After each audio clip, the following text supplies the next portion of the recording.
haalli amma nuti jiru walumaa galatti sabni Oromoo haala hamtuu haala cimtuu yeroo waan sukkanneessaa argaa jirru keessa jirra. Yeroon Oromummaan gaaffii keessa seenee keessa jirra. Yeroo qabsoo Oromoo keessatti sadarkaa irratti waan dhufne natti fakkaata. Waan kana keessa darbinirraa hundumtuu walitti ititee luucca'ee dhufee amma lafa geenyerra geenye. Kanaaf sabni Oromoo akkuma nuti arginu immoo waan deemaa jiru kana fudhachuudhaan diddaasaa agarsiisee ifaan qabsoo sanatti sadarkaa irratti ittiin wallaansoo qabaa jira jechuudha. Kanaafuu akkuma kanatti nu hubadhaa haala haaraa haala hedduminaan cimaa kan ta'e hadhaa kan ta'e haa ta'us immoo qophii saba keenyaas immoo kan mul'ise waan kana mormuudhaaf ka'iinsa fedhiidhaaf qophiidhaas akka ta'e dandeettii isaas akka qabu akkaataan itti agarsiisu keessa jirra. Waan kun egaa fuuldurattis akkuma kanatti waan itti fufu natti fakkaata. Atau Dr. Nasir guddaa galatooma meegaa akkuma jalqaba irratti jedhee marii keenya guyyaa har'aa kan irratti xiyyeeffannu dinagdee irratti keessumaa labsiin lagannaa gabaa guutuu Oromiyaa keessatti torbee lama dura gaggeeffamee ture ammas guyyaa muraasa booda gaggeeffamuuf jira kan irratti xiyyeeffannee marii kan gaggeessinu ta'a. Egaa Dr. Ajjeefamuu Hacaaluutiin wal qabatee qeerroo fi qarreen guutuu Oromiyaa keessatti qabsoo gaggeessaa jira. Tooftaa fi tarsiimuu qabsoo gaggeessan keessaa tokko kan ta'e labsii gabaa lagannaati kana torban lama dura gaggeeffamuudhaan bu'aa guddaa akka argamsiise mootummaan mataan isaa dubbatee jira. Ammas gidduu kana labsiin lagannaa gabaa kuni adeemsifamuuf jira. Mee jalqaba irratti labsiinumti gabaa lagannaa kuni maalidha Dr. Dhiibbaa akkamillee mootummarratti qaqqabsiisuu danda'a? Uummanni keenya kana akkamiin hubachuu qaba? Galatoomi. Egaa akka tu jettee mootummaan tokko wanni inni isa barbaachisu akkuma biyyaas bulchuudhaa fi akkuma karoora siyaasaa qabaatu qabeenyas dinagdees akkaataa biyyatti guddisee namni nagaadhaan waliin jiraatu kanaaf qophiidhaas karooras qabaachuutu irra jira. Kanaaf dinagdeensaa gaafa dadhabaa deemu mootummaan tokko akkuma namni tokko dinagdeen mana keessatti yeroo dadhabu maatii isaa bulchuu dadhabu akkuma sana mootummaanis qabeenyi isaa yeroo itti hir'atu yeroo itti xiqqaatu biyya sana sirriitti gaggeessuu dadhabaa jechuudha. Kanaaf haalli qabsoo Oromoo qabsoo kanatti funuunsu keessaa tokko diddaadha. Diddaan kun immoo fuula adda addaa qabaata. Isa keessaa inni tokko gabaa dinagdee keessatti qooda fudhachuu dhiisuudha. Kun jechaan bittaaf gurgurtaan gaafa dhaabbatee namni keenya waan kana keessatti qooda fudhachuu dhiisuu dhiibbaa mootummaarratti fida. Maaliif galiisa mootummaan argatutu xiqqaachaa deema. Yoo galii sana hin arganne immoo warruma raayyaa ittisa biyyaas haa ta'u warra mindaadhaan hojjetanii mootummaa sana umrii isaa dheeressan hundumtuu akkaataa horii itti argatanii mindaatti kafaluu rakkachuuf deemaa jechuudha. Kanaaf dhiibbaan dinagdee suni waan barbaachisaa waan cimaa ta'edha. Dinagdeen yoo hin jiraanne biyyi tokko nagaadhaan saba bulchee mootummaanis biyya sana keessatti nagaadhaan taa'uudhaaf hin rakkata. Sabni keenya immoo kana keessatti akkuma beeknu yoo xiqqaate harka 50 namni Oromoo saba biyya sana keessaa heddumina qaba. Kun jechaan maalidhaa? Buying powers jennu kuni dinagdeedhuma kana keessatti iyyuu qooda guddaa qaba jechuudha. Kanaaf bittaaf gurgurtaa sana keessatti dinagdee sana keessatti lagannaa yoo godhe namni keenya dinagdee sana keessatti dhiibbaa guddaa waan qabuuf humna keenya jechuudha kun. Humna keenyaan dhimma baanee akka Oromootti waan mootummaa sana dadhabsiisee dhiibbaan inni irratti godhaa jiru kana isa nama dhumaa jiru kana nama hidhamaa jiru kana akkaataa inni itti dhaabutti kana keessatti qooda fudhachuun barbaachisaadha jechuudha. Kanaaf inni dinagdeen dhiibbaa godhu kuni bu'aa guddaa qaba qabsoo Oromoon deemsisaa jiru keessatti kallattii tokkodha jechuu hin jedhe. Galatooma Dr. Meegaa bal'inaan seennee ilaallu keessumaa yeroo addunyaan kuni gama dinagdeetiin raafamaa jirtu keessatti keessumaa koronaa vaayirasiin dinagdee addunyaa kana raasee jiru kana keessatti biyyoota guddinarra jiran keessumaa akka Itoophiyaa kanarratti dhiibbaa akkamii fiduu danda'a? Gama biraatiin koronaa vaayirasiin dhiibbaa mataa isaatii qaba. Daandiin xiyyaara qilleensa Itoophiyaa irraa galii guddaa kan argachaa turan amma galii guddaan in argamu karaa adda addaatiin importii exportii hedduu irratti koronaa vaayirasiin kun dhiibbaa guddaa uumeera kun akka addunyaatti Itoophiyaa qofa miti. Asumaan dabalatee immoo labsiin lagannaa gabaa kun gaafa guutuu Oromiyaa keessatti adeemsifamu keessumaa sochiin magaalota gidduutti taasifamu gara giddugaleessa siyaasa biyyattii fi dinagdee kan taate Finfinnee ugurri akkasii kun yoo irratti gaggeeffamu dhiibbaa dinagdee akkamitti dhufuu danda'a? Dhiibbaa dinagdee yeroo jennu maal fa'i, Dooktar? Galatoomii. Dubbiin koronaa kun addunyaa dhumarratti akkatu jette dhiibbaa guddaa fidee jira. Biyyoolii akka biyya keenyaa sana yoo fudhanne tokkoffaa export wanni ni godhamu foreign currencies jennu kana argachuudhaa fi wanni biyya alaatti ergamee horii biyya alaa kan agarsiisu kan maddisiisan waan akka bunaa kan fakkaatan kun faani waan jiranudha. Waan akkasiiti kan galii san fidu. Yeroo dhiibbaan akka kanaa uumamee namni keenya dinagdee sana keessatti qooda fudhachuu dhiisee sotochiin yeroo xiqqaatu horiin bitteef gurgurtaan yeroo xiqqaatu wanni akka kanaa gabaarra ooluu hin danda'u jechuudha. Wanti alatti ergamu hin xiqqaata jechuudha. Kanaaf galiin mootummaa sanas akkuma kana xiqqaata jechuudha. Haa ta'u immoo malee wanni guddaan guddina biyya tokkoo keessa especially yeroo ammaa kana keessatti yeroo biyyi takka biyya biraa irratti dependent taatu jechuun addunyaan xiqqaachaa deemte maaliif walquunnamtiin hedduu guddaatu jira bittaaf gurgurtaan biyyoolii hedduutu jira. Haalli biyya keenya keessa jiru sun yeroo akka kana shakkisiisaa ta'u yeroo jiruu hojjechuun dalaguun abdii hin kennine namni biyya alaa biyya keenya keessaa wayi akka insource yookiin akka waan itti abdatanii invest gochuuf rakkisaadha. Kanaaf of qaban jechaadha. Lammaffaa immoo biyya sanarraayyuu mi'a bituudhaaf akka source gochuudhaaf achirraa bituudhaaf sagantaa keessa godhatanii hojjechuudhaaf abdii hin qaban jechuudha. Kun maal jechaadha? Mootummaan kun karaa alaatiin galiin ni argatu hedduu xiqqaachaa deema jechuudha. Kanaaf totochiin kunumti mataansaa jechuun lagannaa gochuudhumti mataansaa biyyi suni stable jechuun waan akka gaariitti hundumtu tasgabbaa'ee bittaaf gurgurtaan jireenya akka nagaatti akka deemaa hin jirre namni addunyaa hubachaa jira. Yeroo wanni akkanaa hubannaan uumamu namni biyya kanatti invest gochuu dhiisa. Lammaffaa irraa bituu iyyuu dhiisa. Dhufee achirratti waarshaa wayii ijaaranii dalaganii biyya sanas guddisuun namaafis jiruu uumuun waan takka. Innis hin jiraatu. Lammaffaa immoo biyyuma sanarraallee meeshaa bituudhaaf abdisiisaa miti. Maaliif yeroo kamiyyuu soorsiin sun dhaabbachuu ni mala jechuudha. Kanaaf dhiibbaan isaa guddaadha jechuuf hin jedhe. Isa keessatti bittaaf gurgurtaan namni keenya godhu qofa ta'an taane dhaamsiinni biyya alaatti ergu biyya alaa immoo namni invest gochuu barbaadanis horii yookiin immoo meeshaa biyya sanarraa bituu barbaadanis raw materials haa ta'u warri bitanii abdii waan hin argannee fi biyya biraa deemanii bitu jechuudha. Kuni jechaan immoo galii biyya sanaa mootummaan argatu xiqqaachaa deema jechuudha. Kanaaf dhiibbaan isaa multifactoriidha jechuudha. Waan takka qofaa miti. Ayyee Dooktar Galatooma. Meegaa gama biraatiin mootummaan yeroo darbe yeroo fincilli yookaan warraaqsi guutuu Oromiyaa keessatti gaggeeffamu ajjeefamuu Hacaaluutiin wal qabatee kan mootummaan godhe keessaa tokko intarneetii cufuu ture.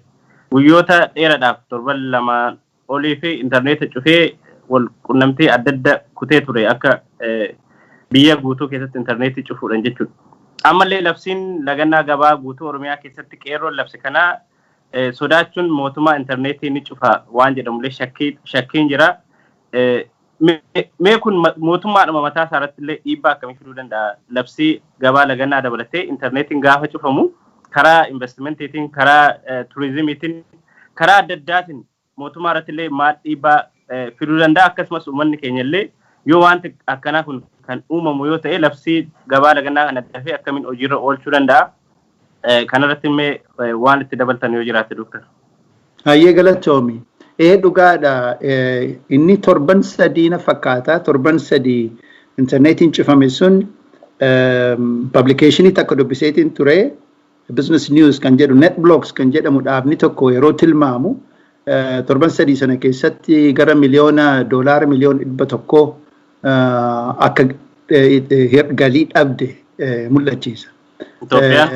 Itoophiyaan biyyi sun kan torban sadii sana. Inni jechaan egaa inni kan direct kan ta'e jechuun galiidhuma telecommunicationii fi platformii sun waan namaaf uumuuf galiin argamu sun walakkaan isaa waan akkasiiti walakkaan immoo indirect impact kan ta'edha jechuudha. So amma kun jechaan waan guddaadha. Akka nuu jedhee doolaara miliyoonii 100 qofaa otoo hin taane namni especially yeroo ammaa kana digital economy isa jennu kana keessatti qooda fudhatanii biyyooliin qofaa otoo hin taane hawaasumtillee kan amma bittaaf gurgurtaa deemsisu waan kana irratti hundaa'eeti akka infrastructureedha kun waan barbaachisaadhuma ta'edha akkuma karaan meeshaa iddee takkaa fuudhanii iddee biraatti geessan teknooloojiin kun intarneetiin kuni akkuma karaati information iddoo tokko fuudhee iddoo tokko geessee isumaan daldalama amma. So inni dhabame jechuun namni waliinuu haasa'uu dadhabe jechuun uumaa business hojjechuu hin danda'u jechuudha. Kanaaf hamilee warra investoroota hedduu cabsaa ammoo biyyi sun kanaan duras beekamtuudha. Barreen gaddaa I think 2019 yeroo hedduu akkuma kana cuccufamaa ture. Ammas immoo hin beeko har'a dhaamsa xixiqqoo akkana hubadheetti naannoo Shaashamannee iddoo tokko tokkottis hin jiru fakkaata intarneetiin. So wanni fuulduratti deemu hin beekamu. Yaadi isaa communicationii yookiin walquunnamtii saba gidduu jiru dhaabsisuudhaaf jedhameetu godhama. Garuu isa yeroo godhamu digital economy kun impactiin isaa guddaadha. Kanaaf galiin mootummaan argatu akkuma kana miidhaa irratti fidaa deema jechuuf hin jedhee. Kaampanoonni immoo investii kan godhanu yeroo ammaa kana akkuma sila jette yeroo koronaa kana waan hedduu jijjiiran. Namni manaa bahee lafa dalagaa karaa oofee deemee achi hojjetee galuun hafe. Kanaaf dalagaan heddumminaan teknooloojiidhumaan hojjetama. Amma sun hundumtuu mana ta'aniitu hojjetu yookiin idduma ta'aniitu hojjetu. Amma infrastructurein sun jiru jechuun jiraannaan inuma hojjetama jechaadha. Kanaafuu inni waan akkasii yeroo badaa deemu yookiin immoo yeroo abdachiisaa hin taane namni iddee akkanaatti yookiin warri horii qaban invest gochuudhaaf hedduu rakkatan. Kanaafuu lafa filannaa investmentiidhaaf lafa filannaa ta'uu hin danda'u biyya akkanaa. Kanaaf mootummaan kuni nama keenya afaan cufuudhaaf jedhee akka walquunnamtiin hin uumamne jedhee waan akkanaa godhus dhiibbaan inni mootummaa irratti qabu immoo waan akkanaa fakkaata. Waan yeroo gabaabaa qofaa miti jechuuf hin jedhe. Isa amma galiin dhaabbate qofaa otoo hin taane fuulduratti illee warri kaan dhufanii achitti kaampaniin fe'aa bananii achitti daldaluudhaa fi abdii irraa dhabu jechuuf hin jedhe. Ayyee galatoomaa Dooktar. Mee gama biraatiin labsiin gabaa lagannaa kuni guutuu Oromiyaa keessatti adeemsifamuuf deemaa jira. Torban lama duras adeemsifamee ture. Mee Finfinnee irratti xiyyeeffannu. Keessumaa giddugala siyaasa biyyattii fi dinagdee kan taate Finfinnee yeroo dheeraadhaa fi qabsoo uummanni Oromoo gaggeessaa ture keessatti kanaan duras bara Oromoo Protestii keessatti hin hirmaanne ammas Finfinneen hirmaachaa jirtu akkuma beekamu Finfinneen waa hunda kan argattu Oromiyaa keessatti. Keessumaa Finfinnee keessatti konkolaataan nyaata baatanii meeshaa adda addaa baatan gara Finfinnee darbanii akka hin seenne qeerroon kan labsaa jiru keessaa tokko kana kun giddugaleessa siyaasaa fi dinagdee biyyattii kan taate Finfinnee ugguruun yookaan sochii dinagdee sochii gabaa bittaaf gurgurtaa gama Finfinnee akka hin seenne ugguruun bu'aa maalii qaba Dooktar?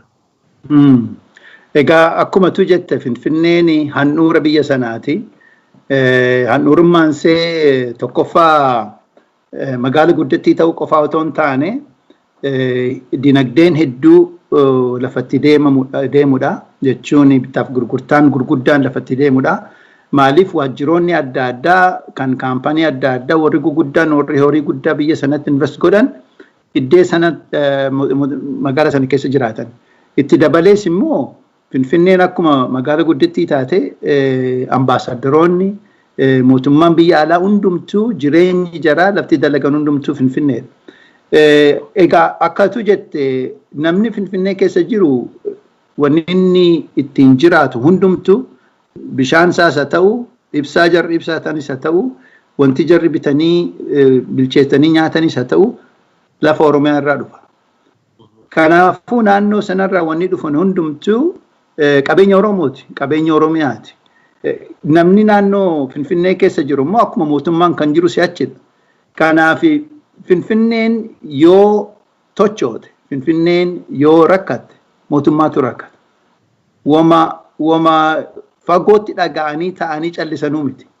Kanaafuu nyaannis haa ta'u, gabaan adda addaa karaa arfan shaneen naannoo Finfinnee seenuu danda'u kun yeroo guramee yoo seenuu hin dandeenye magaalli Finfinnee nama sana hundumaa yeroo dheeraadhaaf nyaachisee bulchitee jiraachisuudhaaf ni rakkate.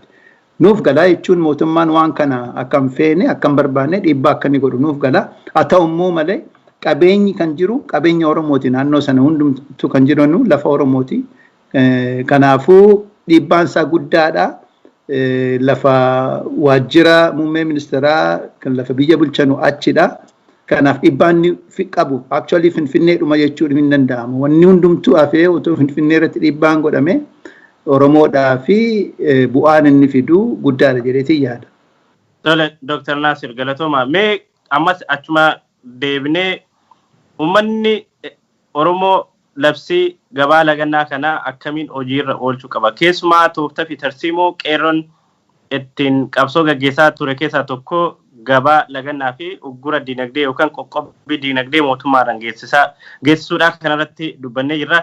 Mee yeroo adda addaatti mootummaan fakkeenyaa fi torban lama dura labsii kana mootummaan bifa adda addaatiin humna fayyadamuudhaan raayyaa ittisa biyyaa fayyadamuudhaan liyyuu haayil warra jedhaman yookaan humna poolisii addaa fayyadamu adda addaa fayyadamuudhaan fashaleessu baay'ee yaalaa ture. Mootummaan garuu hin milkoofne bakkee baay'eetti parsantii 90 jechuun danda'ama Oromiyaa guutuu keessatti hojiirra oolee jira.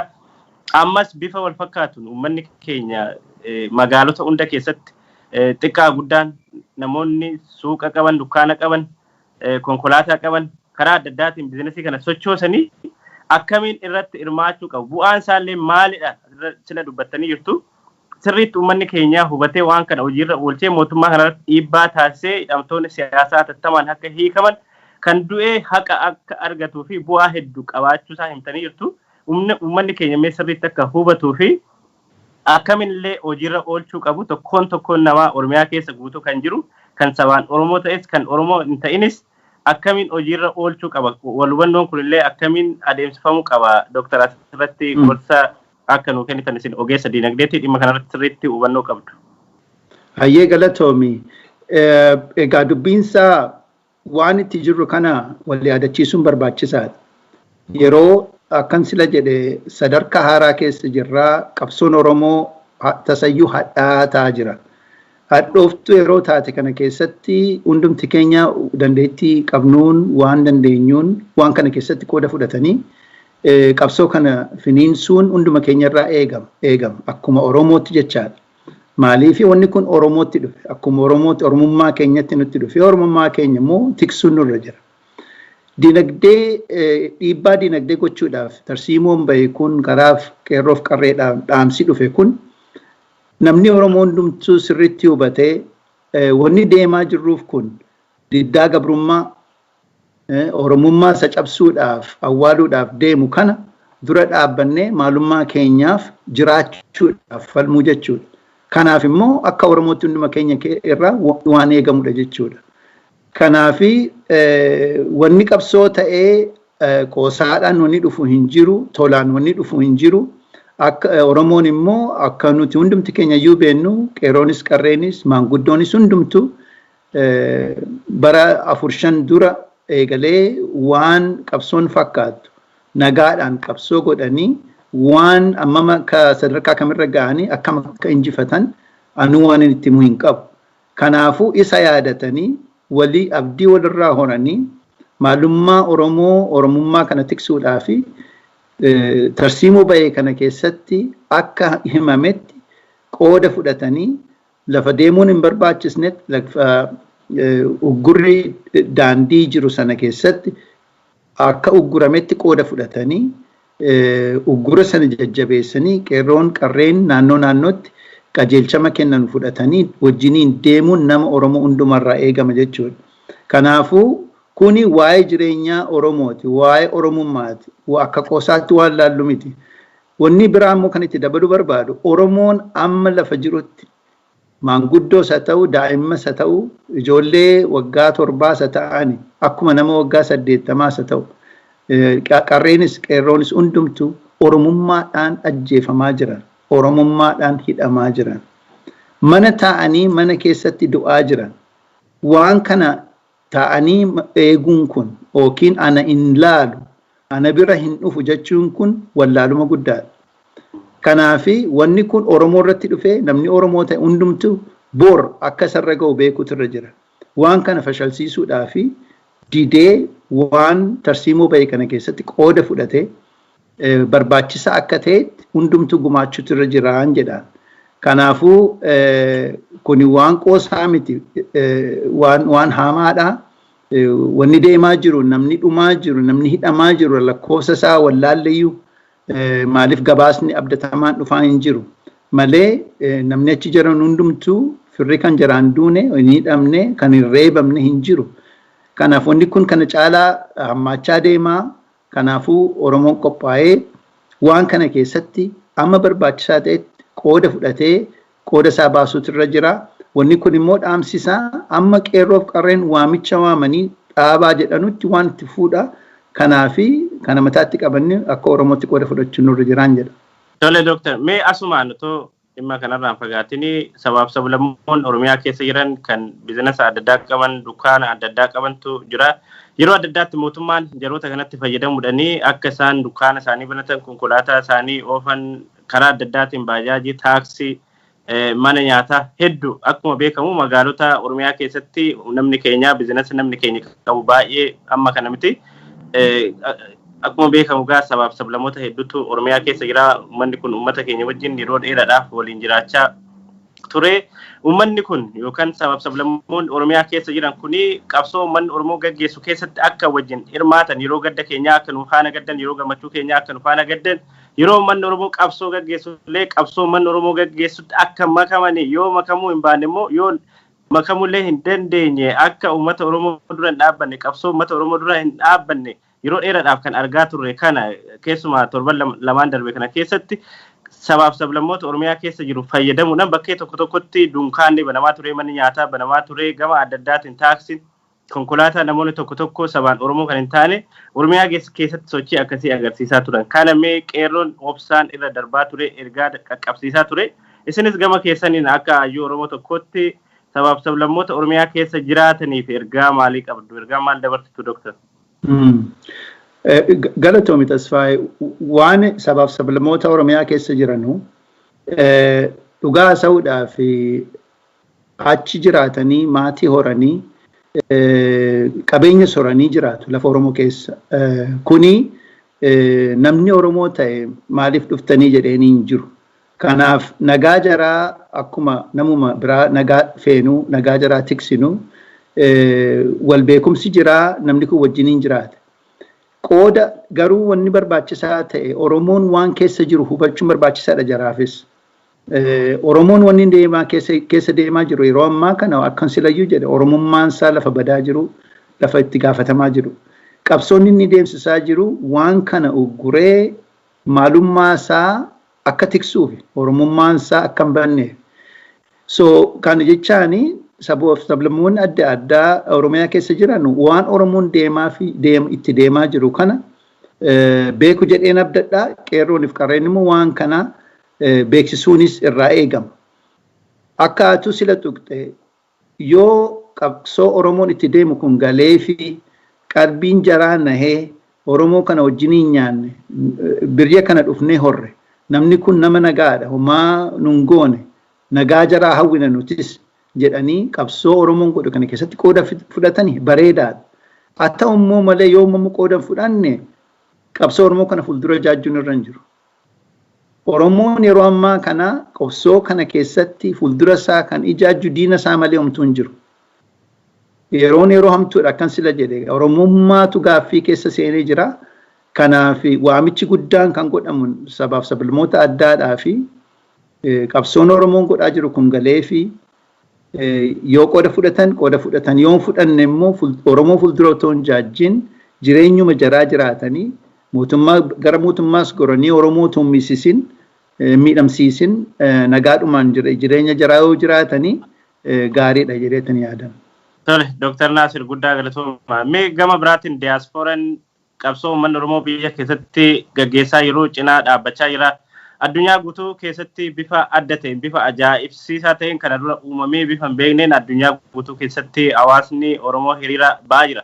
Mee hiriira yeroo qabaanne gara boodaa irratti deebina. Haa ta'u garuu waan labsii gabaa lagannaa kan yookaan qoqqobbii dinagdee biyya Itoophiyaatti gaggeeffamaa jiru keessatti uummanni Oromoo gaggeessaa jiru keessatti diyaaspooraan akkamiin qooda fudhata? Keessumaa diyaaspooraan maallaqa biyyatti erguudhaan beekamaa doolara mootummaan kan argatu sharafa uummanni keenya hawaasti keenya kan biyyatti erguuni.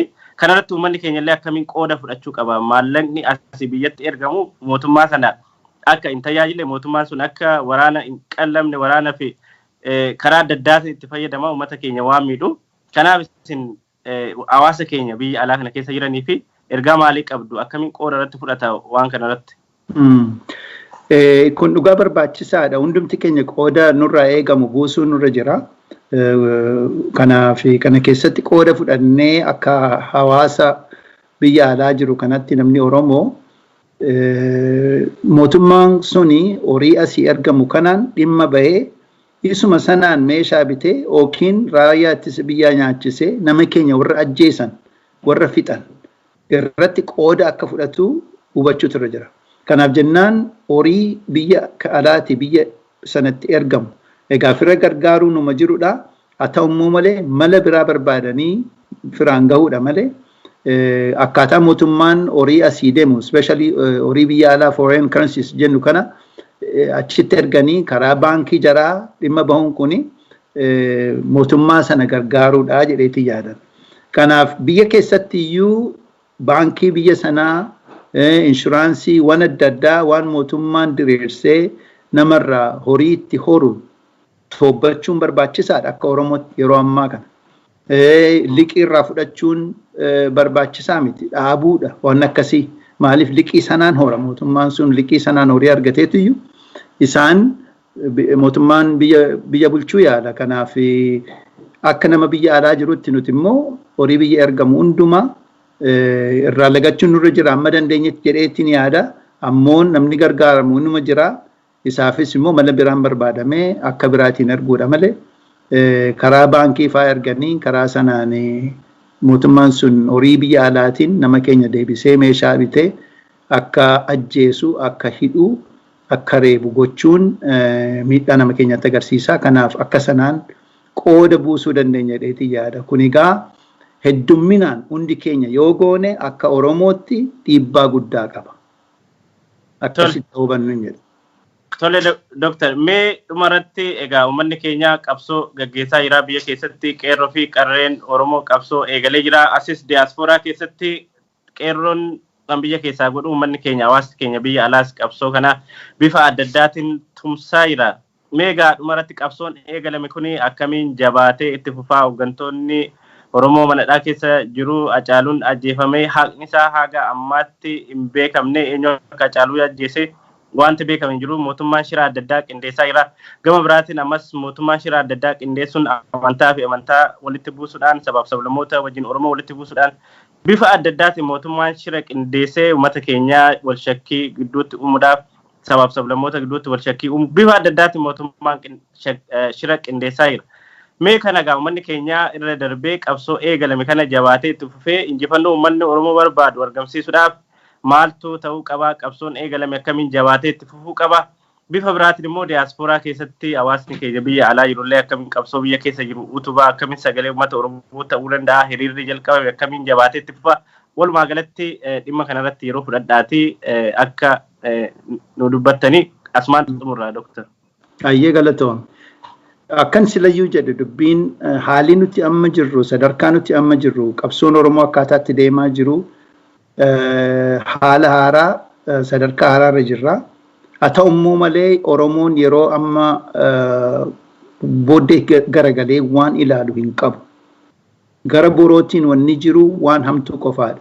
Garatti deebinu hin qabu. Fuulduratti deemuu nurra jira. Kun jechaan maalinni Oromummaa kana bittaa kana keessaa baasnee gabrummaa keessaa baasnee maalummaan Oromummaa akka saba tokkotti daraaree akka jiraachuu danda'utti qabsoo kana fiixaan baasuudhuma nurra jira. Fiixaan baasuun jechuun haala amma deemaa jiru kana cabsinee irra aanuu nurra jira. Inni kuni yeroos fudhataa jabinas barbaada, ammoo obsas barbaada, kutannoos barbaada, of kennuus barbaada. Oromoon akka sabaatti biyya alaa keessattis haa ta'uu biyya keessa warri jiruun hundumtuu dandeettii jaraatiin qooda fudhatanii kana keessatti qabsoo kana fuulduratti akkaataatti tarkaanfachiisanu keessatti of kennuun hedduu barbaachisaadha. Akkan sila jedhe wanni kun yeroo dheeraa fudhachuu danda'a. Ammoo filannoo biraatu hin jiru. Waggaa lamman darbe kana keessatti namni keenya nagaadhaan biyya keenya keessa jiraanna jedhee inni biyya alaa jiru biyyatti galee warri siyaasaa adeemsisanus akkuma kana biyya keenyatti nagaadhaan deemnee siyaasa nagaadhaan waliin morkinee saba keenyaaf filannoon uumamee sagaleen jaraa dhaga'amee sabni keenya nama isaa filata kan jedhu abdiitu ture. Sun hundumtuu karaarraa ce'e. Sun hundumtuu irraanfatame amma waa'een filannoo hin jiru. Maaliif amma dubbii du'aaf jireenyaati Oromoodhaaf. Kun jechaan waa'ee du'aaf jireenyaa waan ta'eef isarra aanuun nurra jira dura. Amma saba keenya hundumtuu warri qeerroo harreen biyya keessaa warri jiran wanni godhaa jiran kun sabni Oromoos maanguddoonis ijoolleenis hundumtuu dubartoonis hundumtuu wanni kun yeroo akka fudhatu hubanne obsa akka barbaadus hubanne of kennuu kutannaas akka barbaadu hubanne waan kana keessatti karoora bahuun wal dhageenyee wal faana deemuun nurra jira. Waan abdiitti kun nu miti. Maaliif gara booddeetti deebinee bowwaadha kan nu eegu. Maalummaa keenyatu baduuf deemu. Akka Oromootti akka sabaatti. Warri biyya alaa jiru immoo waan kana keessatti dandeettii qabnu hundumaa gargaarsa nurraa eegamu gochuun barbaachisaadha. Akka sila jette namni keenya amma yeroo ammaa kana haala nuti irra jiru kun sirriitti waan galeef natti fakkaata. Akkaataa namni walitti dhufaa jiru akkaataa dhaabumti adda addaa iyyuu kan siyaasaallee otoo hin taane wal barbaadanii wajjiniin hojjetanii nama keenya irratti dirmachuudhaaf waan kana keessatti gargaarsa godhanii qooda fudhachuudhaaf tattaaffiin jiru waliigalteen jiru baay'ee nama abdachiisa. Kanaaf kun itti fufuutu irra jira. Waan isaa fagoo deemuu danda'a. Ammoo namni keenya waan kana kutannaadhaan itti deemnaan waan irraa hanneef hin jiru. Wal jajjabeessanii deemuun baay'ee barbaachisaadha jechuuf hin jedhee hadhooftuu akka taates immoo hubachuun nurra jira. Akkan silayyuu jedhe namni keenya manatti du'aa jira. Mana dhufanii reebaa jiranii manatti manaa fuudhamee hidhamaa jira. Kana caalaa wanni irra gahu hin jiru. Kanaaf